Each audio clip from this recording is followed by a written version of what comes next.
Welcome, UCF fans, and we've reached the halfway point of our series of previews for all the opponent teams on the night schedule this season, and it's rivalry week. We welcome in Scott Springer from the Cincinnati Enquirer to talk about Cincinnati Bearcats. Scott, how are you? Doing pretty good. I'm back from Las Vegas, so the temperatures in Cincinnati feels like fall, even though it did hit 90 here yesterday. 118 degrees on media day, what I read, or a high of 118 degrees, which is just wild to me, even as a native Floridian and encountering the heat that we have down here in the South. I can't even imagine what that must have felt like. Yeah, well, I lived in Tampa 5 years and familiar with Florida, so the heat that you guys experience, like if you have a 95-degree day, you're probably sweating pretty good. In Las Vegas, it is a little bit different. It comes at you, but the humidity is down. The guy that drove me to the airport, who has to be an expert because every guy that drives you to the airport is an expert.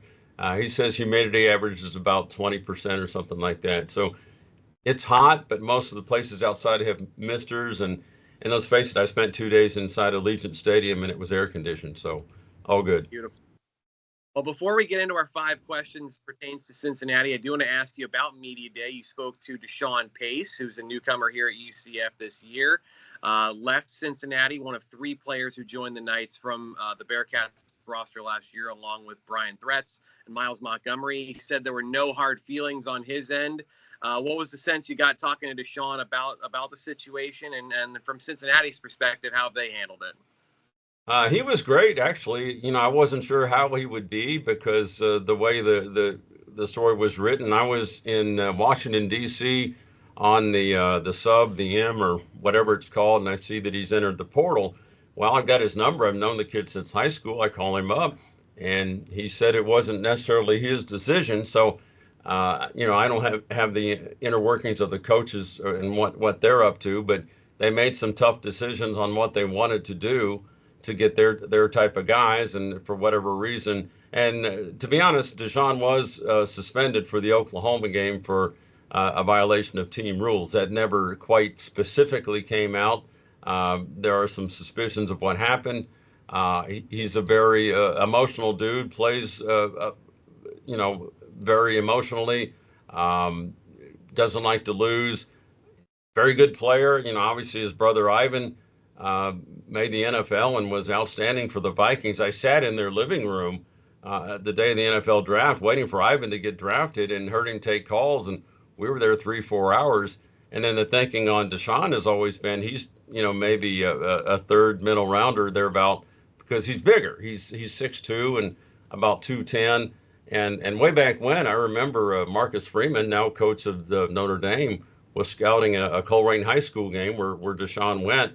And I'm looking at him, and I said, who do you like here? And he's not looking at Ivan. He's looking at Deshawn because Deshawn has the prototypical build of what you're looking for. And they liked the way he hit. Obviously, Luke Fickell liked him too. Went and watched him in the state championship game that year. So he winds up a Bearcat, has a pretty good career. Then his brother joined him. And then, something happened last year. Basically, that was it. His brother, maybe with the departure of his brother, I don't really know. He is a playmaker. Talked to Coach Malzahn last year, at media days, and everything that the coach said is accurate. He said you guys were looking for playmakers, and Deshawn's that type of guy. I think you just have to keep him focused. That might be part of the issue. But on the other hand, how do you tell a guy? A linebacker, safety, they're supposed to go all out and be berserk on the field. How do you, how do you reel that in? Because you kind of want some of that. Right. So it's a tough mix there. So I think the change of scenery is probably good for both of them. Deshawn was the leading tackler for the Bearcats. Bryon was the second leading tackler. So you've got 2 of those guys, and Myles Montgomery, tremendous speed, and has a chance to be a breakout running back. I don't know what he's up against with the Knights, but certainly a guy that would have gotten some carries here this year if he were still a Bearcat. Yeah, UCF's very, very deep. They've got 4 guys really that can kind of carry the mail. R.J. Harvey and Penny Boone both went over 1,400 yards last year. And then Montgomery, yeah, that speed is going to play no matter where they end up using him and what situations. Obviously, last year didn't go as planned for Cincinnati. They were 3-9. Underwhelming, I think, is probably a compliment considering how.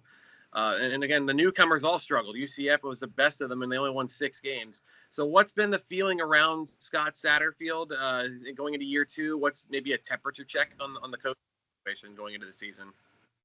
I think it's imperative that they show, considerable success, and I think meaning get to a bowl game. If you look at what they did last year, quite honestly, they gave away three if not 4 games. So you finished 3-9. If you got to 6 or 7, you were in a bowl game, and I think people would be okay with that. Going from the AAC to the Big 12, as you guys experience also, pretty big difference. I mean, the players are bigger and stronger and faster. Competition is there every single week. I think if you put either UCF or UC back in the AAC last year, they would have been fine. But that's not the way it worked out. So now you have 47 new scholarship players at Cincinnati, and a lot of teams are in the same boat. You're really turning over your roster year after year. So everyone talks of culture, building a culture. Now you got to do it in 1 year. You got to get the guys to buy in 1 year. And you're taking guys that are in the portal and being pumped up because they've been in the portal, but you got to take all those I's and turn them into we's, and that's not the easiest thing in the world. If you can do that, you're on to something. So the guys you got from Cincinnati are all good players. I wish them the best. I've known Deshawn. I've interviewed Deshawn in his high school coach's office before with his brother, and like I said, I've been in their house. So he has the potential to be a high NFL pick, and for the sake of his family, I hope he gets to be that. I want to ask you about Dante Corleone, who obviously is one of the best defensive linemen in this conference. Is I think another guy I think that really has NFL aspirations. There was a report that came out. He was hospitalized with blood clots in his lungs. It seems like he's back with the team. That was the most recent update. What's the likelihood we see him on the field at all this season? And maybe, more specifically, what's the likelihood we see him on the field against UCF in October? Yeah, I wish I had a definitive answer for you. I'll see him Friday, but it's my understanding that where he's going to be Friday is not going to be made available. They're unveiling their EA Sports thing, but he'll be there. Great kid. He's back running and conditioning and all that type thing. I don't believe he's doing any football type work. But everything I heard was they caught it early. He's taking what's called anticoagulants or something. I once had a blood clot in my leg about, 6 years ago, and had to take some of that medicine and shots and all that for a couple months. But the cool thing was that at Big 12 Media Day, Neil Brown, Coach Satterfield said this, that Neil Brown of West Virginia called him in June when he found out about Corleone and said, hey, we had a guy that had this same ailment, and we did this, and this, and we got him on the field. So he doesn't give a name because that's a HIPAA violation, but they did talk and said there were some similarities. So I think there's some optimism that he'll be able to play. I don't know when. It would be good for Cincinnati if he can play right away. The downside of it, okay, say maybe he has to sit out a year. That's not such a bad thing for Cincinnati, because then you probably get him back the following year, because he's on the draft radar with his Pro Football Focus ratings and everything else. So I don't know the specifics. I just know when you're taking that medication, you can't be under the duress of football stuff. So it's probably a factor of when they wean him off the medication and when he's ready to go. But he's a great kid, just a monster. Not necessarily tall. He's only about 6'1", but he's just like a block of ice or something. I don't know what. He's massive hands, size 19 feet, and just a big dude. He's got a hamburger named after him at a local joint. So what more could you ever want in life other than to have a hamburger named after you? Like that. What's the burger called? The Godfather, of course. Yeah. What's on it? Oh man, I had it. It's actually good. It's a big burger with some brisket on top of it, barbecued brisket with like an onion ring, and maybe there's a pepper. There's got to be there's at least one green thing on there to make it somewhat safe, but it's really good. It was surprising. I thought it's like, man, this is way too much, and I ate it pretty good. Beautiful. For all of Cincinnati's flaws last year, they had the 5th-ranked rushing offense in the country. They were well over 200 yards a game. Corey Kiner is back. He had some big gains against UCF in their head-to-head meeting last year. While Myles Montgomery's gone, Evan Pryor comes in from Ohio State. So do you feel like this is an opportunity really for Kiner to become the guy and to have a breakout season? And to adding to that, what does Evan Pryor bring to the room? Well, I think they want Kiner to be the guy, and he's certainly a leader. 1,047 yards in the Big 12. That's nothing to sneeze at. So pretty good. The rap on him was that he wasn't fast enough, didn't have the breakaway speed to finish the runs. He says he's gotten faster. He looks great. Another kid that I've known since high school. He was a former Ohio Mr. Football. But behind him, you got Evan Pryor in there, and then another kid, Chance Williams, out of Grambling. And what they bring is, quite honestly, speed. And a little bit of a change-up thing that you can throw in there. And then there's some other kids, Manny Covey, Victor Dawson. I think they'll try to, mix it up some, but Kiner's got the resume, and he's been kind of the go-to guy, and he's a leader, and great personality. I mean, very humble, very, very Barry Sanders-like in a way. He's not the celebratory guy. Anytime you interview him, everything is yes sir, no sir, and it comes from his father's military background and everything. So pretty humble dude. He always says, I let my actions speak on the field. And so I think he'll have a decent year, because you look at even the teams that Satterfield has had that haven't been all that great. He still, for 5 straight seasons, their offenses have averaged 200 yards rushing, 200 passing. So decent balance there. 217 last year, 5th in the country. And, really offense wasn't the problem. The problem was in the defense and the secondary. And that's where they made a bunch of changes. Let's move to the passing game. Brendan Sorsby comes in from Indiana. Obviously, Emory Jones was the starter last year. And while Satterfield spoke highly of him at Media Day, kind of mixed results, I think is pretty fair to say. Is Sorsby going to be the guy, or is there going to be a legitimate battle for that position by the time fall rolls around? Well, all coaches will say there's going to be a battle. So he said there's going to be a battle. But I find it difficult to believe that you bring a guy in and he's not going to be the guy because you've invested in him. So right. Sorsby is a big fellow and can run and will lower his head and run if he needs to. So whether or not that's wise as a quarterback, I don't know. But he's a tough guy, good arm, former baseball player, former shortstop. So he's got the ability, like Patrick Mahomes, to go from different angles and things like that. Looked good throwing the ball. Seems to have leadership qualities about him, very confident. That said, the Brady Lichtenberg got some reps last year. The guys like the way he throws the ball, very popular player. He moved him okay at times. They have a freshman, Samaj Jones, that came in that was pretty highly recruited. And I think it's way too early for him, but he might be the guy in the future. The difference there is he's a 6 foot, 200-pound guy, but he's quick, where Sorsby is, 6'3". He was 240. I think they got him at 235 now, but a pretty big fella. And Lichtenberg is a little bit bigger too. So I have to think Sorsby is the guy. He had some success in the Big Ten and some pretty good games against Penn State and forget who the other one was, but he had some success in a proven league and has done it before, and he doesn't seem overwhelmed by the attention and all that. He's the guy. He exudes the confidence that you would want in your quarterback. Let's look at the defense. Over 4 game allowed as well. Looks like the transfer portal is going to fix a lot, or hopefully fix a lot of issues for Cincinnati. So out of those newcomers they've brought in from the secondary and the defensive line, who are some of the players that kind of most stand out as it pertains to the additions on Cincinnati's defense?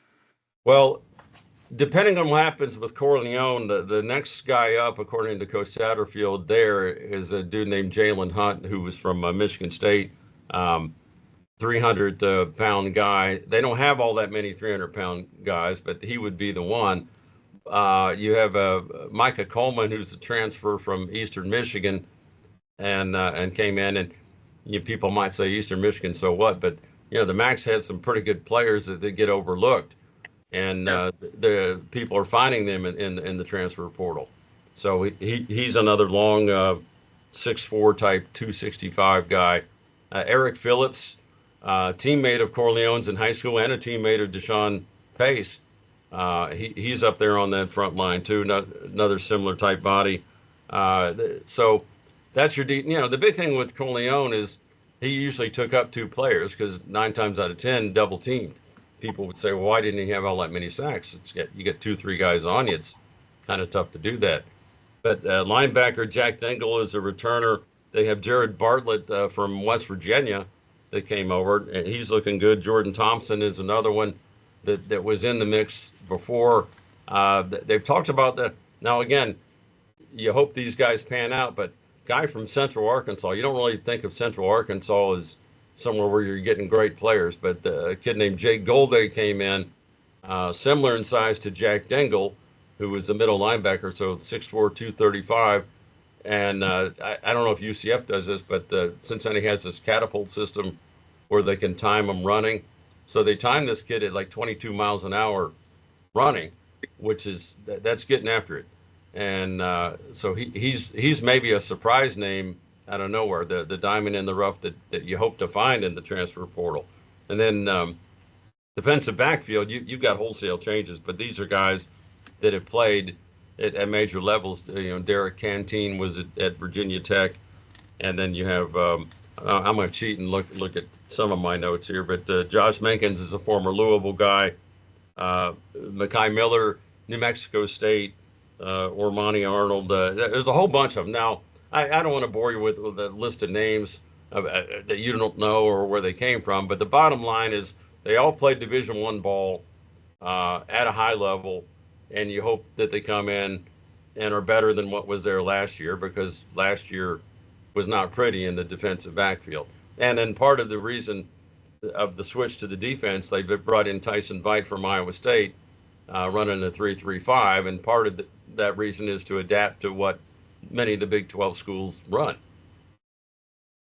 I want to touch a couple notes on the secondary in particular. Derek Canteen's a player that UCF recruited when he entered the portal. He was definitely of interest to them. So his progress and him matching up against their receivers will be interesting. And then Kai Stokes, they brought in from Ohio State. Yeah, I should have mentioned him. Yeah, he's a good-looking dude too.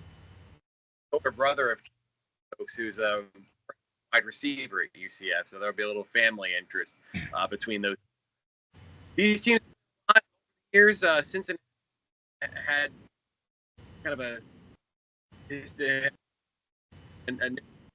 last year.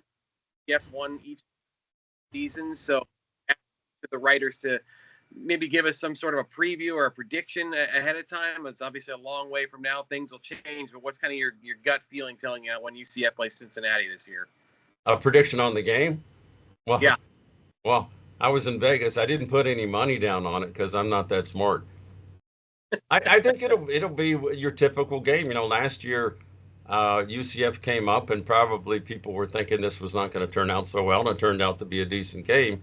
I think the advantage is, the Knights are in the bounce house. It's not the easiest place to play. It gets pretty noisy.